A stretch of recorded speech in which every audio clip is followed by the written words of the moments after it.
He had ruled for nearly 20 years. He commanded the most feared Arab cavalry in the Mesopotamian desert.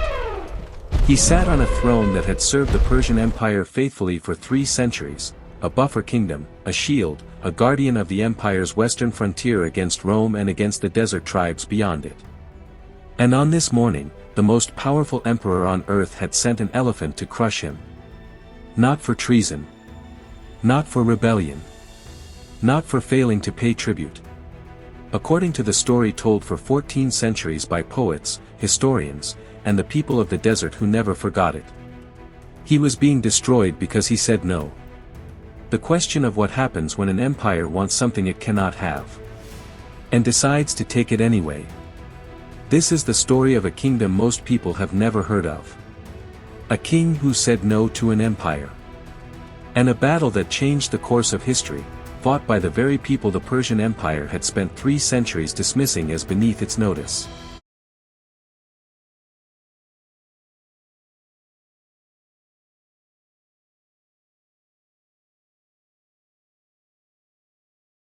To understand why a king would say no to the most powerful man in the world, you have to understand exactly what he had to lose.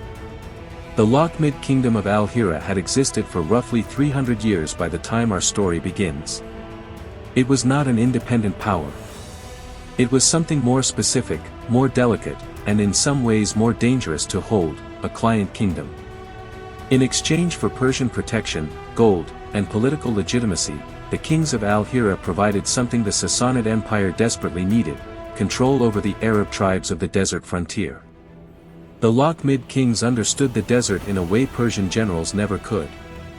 They managed the tribes. They collected intelligence.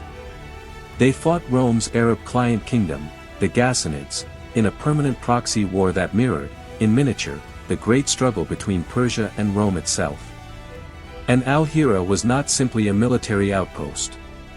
It was a center of Arabic poetry, of Christian scholarship, of a sophisticated court culture that would later be remembered, and romanticized, by the very civilization that emerged after it, the Islamic world that arose just decades after Al-Hira's fall. For 3 centuries, this arrangement worked. The Lakhmid served. The Persians protected. The frontier held. And then, around 580 AD, a man named Al-Nu'man III ibn al-Mundhir took the throne of Al-Hira. He would be its last king.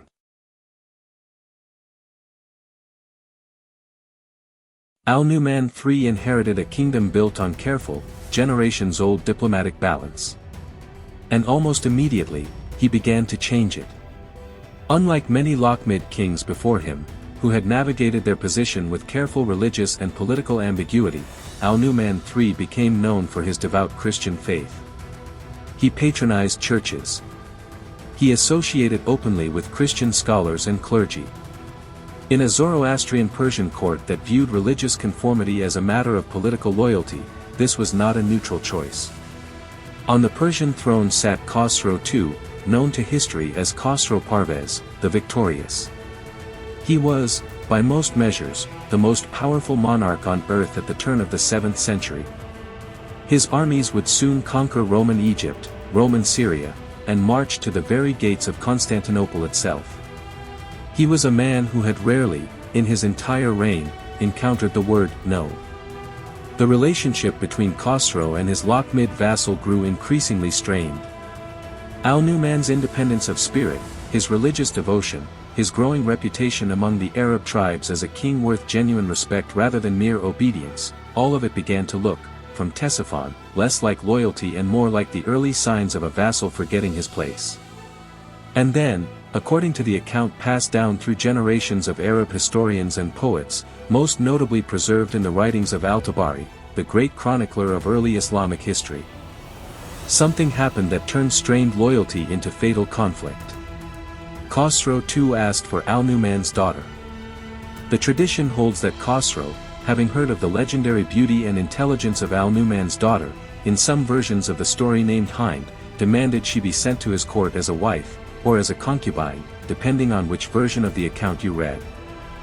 We should be honest about what we know and don't know here. This detail, the romantic, almost folkloric center of the story, comes to us through sources written 1 to 2 centuries after the events, in the early Islamic period, by historians working from oral tradition and pre-Islamic Arabic poetry. It may be precisely true. It may be a poetic exaggeration of a more complex political rupture.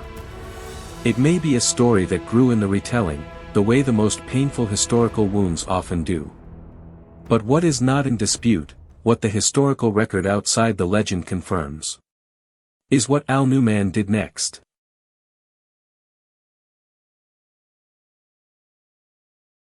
According to the tradition, Al-Nu'man refused. Not with diplomatic evasion. Not with a polite delay designed to buy time. He refused outright, reportedly declaring that the daughters of the Arabs were not goods to be handed over to satisfy the desires of foreign kings, no matter how powerful those kings might be.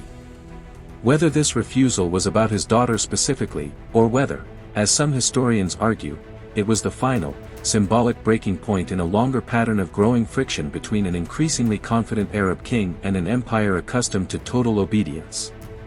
The result was the same. Khosrow II did not forgive the refusal. For an emperor whose armies were, at this very moment, marching through Roman territory with stunning success, who would soon hold more territory than any Persian ruler since the height of the Achaemenid Empire 1,000 years earlier. Being told no by a client king, a vassal, a ruler who existed entirely at Persian discretion, was intolerable. He summoned Al-Nu'man to the Persian court.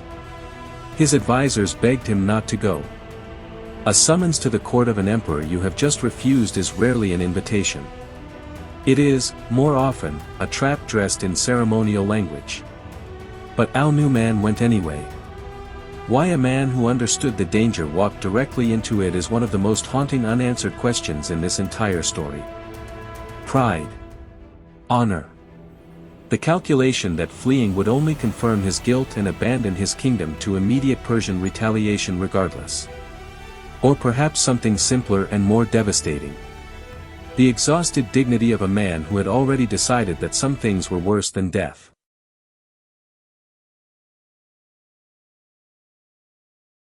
Ctesiphon was, at this point in history, perhaps the largest city on earth. The seat of an empire stretching from Mesopotamia to the borders of China's western frontier zones. The Tak Kasra, its great arched audience hall, was a structure so vast that it would remain, for over 1,000 years after this story, one of the largest single-span vaults ever built without steel reinforcement. This was the city Al-Nu'man walked into. Alone, in any meaningful sense, without his army, without his desert cavalry, without the protection that had made the Lakhmids useful to Persia for 3 centuries. The historical accounts diverge on the precise sequence of what happened next. Some traditions describe immediate imprisonment. Others describe a period of cold, ceremonial reception before the arrest. What every version agrees on is the outcome. Al-Nu'man III, last king of Al-Hira, was executed on the order of Khosrow II. The method most commonly recorded in the Arabic historical tradition, though, like much of this story, impossible to verify with complete certainty, was death by elephant. A punishment of deliberate, theatrical brutality. Not simply an execution. A message. To every vassal, every client kingdom, every Arab tribe along the frontier who might be watching Al-Hira's growing confidence with anything resembling admiration. This is what happens when you forget who you serve. Khosrow II did something no Sassanid emperor had done in 300 years. He abolished the Lakhmid kingdom entirely. In its place, he installed a direct Persian governor, ending the buffer arrangement that had protected Persia's western frontier and managed its relationship with the Arab tribes for 3 centuries.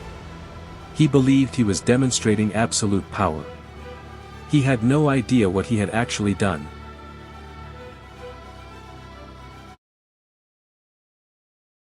For 3 centuries, the Lakhmid kingdom had done something the Persian Empire never fully appreciated. It had absorbed the volatility of the desert frontier, managing tribal rivalries, channeling Arab military energy into Persia's service, maintaining a relationship of mutual benefit that kept the frontier stable. Khosrow II had just removed that buffer entirely. and replaced it with direct Persian rule that understood nothing of how the desert actually worked. Tensions that the Lakhmid kings had spent generations carefully managing now had nowhere to go except toward open conflict. Around 609 AD, the exact date debated by historians, but the consensus placing it within a few years of Al-Nu'man's death, Persian forces moved to assert direct control over Arab tribes near a place called Daikar, in what is now southern Iraq. The Persians expected what they had always received from this frontier: submission. What they encountered instead was an Arab coalition fighting not merely for territory or tribute, but with the specific, burning memory of a king who had been trampled to death for refusing to hand over his own daughter. The Battle of Daikar that followed has been remembered, across 14 centuries of Arabic historical memory, as something extraordinary. The Arab tribal coalition defeated the Persian army. For the first time within living memory, Arab forces had defeated a Sassanid Persian army in open battle, not through Persian negligence, not through a minor skirmish, but in a direct, significant military engagement. The Prophet Muhammad himself, according to early Islamic tradition, is reported to have said of this battle that it was the first day the Arabs achieved justice against the Persians. Less than 3 decades later, Arab armies, unified now under the new religious and political movement of Islam, would not merely win a single battle against Persia. They would conquer the entire Sassanid Empire. The Empire of Khosrow II. The empire that had executed a king for refusing to surrender his daughter, and believed that act demonstrated unanswerable power.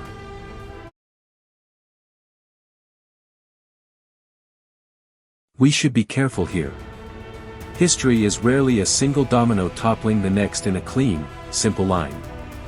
The fall of the Sassanid Persian Empire, a generation after this story, came from many converging causes.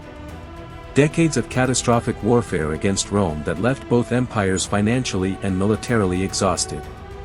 Internal Persian political chaos. Khosrow II himself would eventually be overthrown and executed by his own son, followed by a rapid and destabilizing succession of short-lived rulers. A devastating plague that swept through Persian territory at the worst possible moment. And the sudden, unprecedented unification of Arab tribes under the new religious and political movement of Islam. But here is what the destruction of Al-Hira and the Battle of Daikar represent within that larger collapse. The moment the psychological wall broke. For 3 centuries, the relationship between Persia and the Arab tribes had been built on an unspoken assumption that Persian power was simply too vast, too permanent, too overwhelming to seriously challenge. The Lakhmid kingdom had existed, in part, to manage and reinforce that assumption, channeling Arab military energy into Persian service rather than Persian opposition. When Khosrow II executed Al-Nu'man and abolished the Lakhmid kingdom, he believed he was eliminating a problem. He was, in fact, eliminating the very mechanism that had kept Arab military potential channeled toward Persian benefit rather than Persian destruction. Daikar proved, to every Arab tribe watching, that Persian invincibility was not a law of nature. It was a story.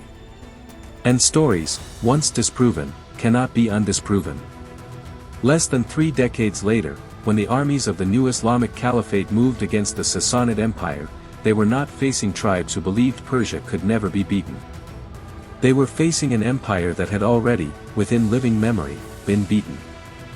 By 651 AD, less than 50 years after Al-Nu'man stood outside the gates of Al-Hira and refused an emperor's demand, the Sassanid Persian Empire, one of the most powerful civilizations in human history, did not exist anymore.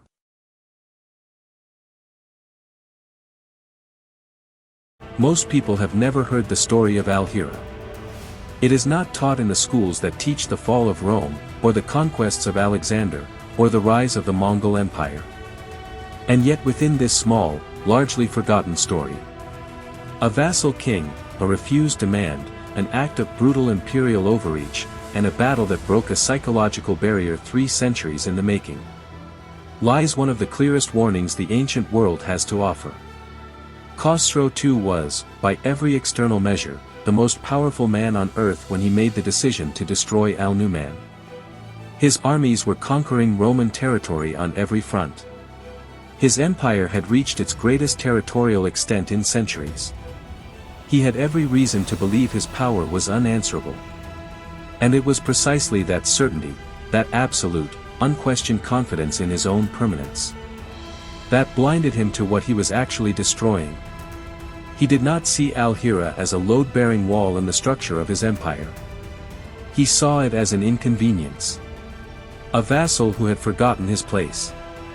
This is the warning that echoes across every empire we have ever studied. The systems that seem least important, the buffer states, the quiet diplomatic arrangements, the relationships built over generations rather than imposed by force, are very often the ones holding everything else together. And the people who are asked, again and again, to give up what is theirs to satisfy the desires of the powerful, eventually, they say no. Sometimes that refusal costs everything. A kingdom. A king. A daughter's freedom, or a father's life, or both. But refusals, once made, do not disappear when the person who made them dies. They become stories. And stories, passed from poet to poet, from generation to generation, whispered across a desert that empires have never fully controlled, have a way of returning as armies. Empires rarely die in one day. They decay quietly. One broken promise. One humiliated ally. One refusal answered with cruelty instead of respect. Until one morning, the world wakes up and discovers that the people it once ruled have simply stopped being afraid.